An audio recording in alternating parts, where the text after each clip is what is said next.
అన్న మేము హామీ ఇచ్చాం. హామీ ప్రకారం ఇమీడియట్గా ఏం చేశాం, 3,000 రూపాయలు పెంచాం, 4,000 రూపాయలు పెంచాం. 3,000 రూపాయల నుంచి దివ్యాంగులకు 6,000 పెంచాం.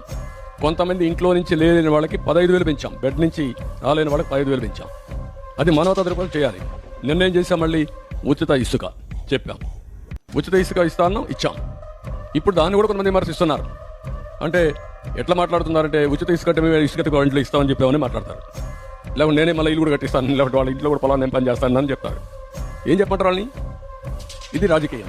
ఆ రాజకీయాలప్పుడు వాళ్ళకి వాళ్ళు చెప్పేది తప్పని చెప్పాలి. దీనికంటే ట్రాన్స్పరెంట్ పాలసీ ఏమంటే జిల్లాలకు అప్పచెప్పాం. స్టాక్స్ అన్ని వాళ్ళకే ఇచ్చేసాం. అక్కడ ఇసుక తీయమన్నాం. నదిలో అయినా ఏ కాలంలో అయినా ఇసుకుంటే వాళ్ళ ట్రాక్టర్ ఉంటే ట్రాక్టర్కి, ఎడ్ల బండికి నెత్తి మీద పెట్టుకోగలిసి నెత్తి మీద పెట్టుకుని తీసుకోమన్నాం. What more you want? మీరు పోయి తప్పండి, ఏను కూడా పొమ్మనండి. వాళ్ళ ఊరికి పోయి ఒక ఎడ్ల బండి కట్టుకొని తీసుకోమని ఇంటికి ఎవడొద్దన్నాడు? ఎవరు అడ్డపడతారు? అలాంటి బుద్ధి జ్ఞానం లేకుండా చేసే వాళ్ళు ఏమనాలి? వాళ్ళని మనుషులు అనాలి. అంటే వింత పశువులు కూడా ఉండవు మారిగా.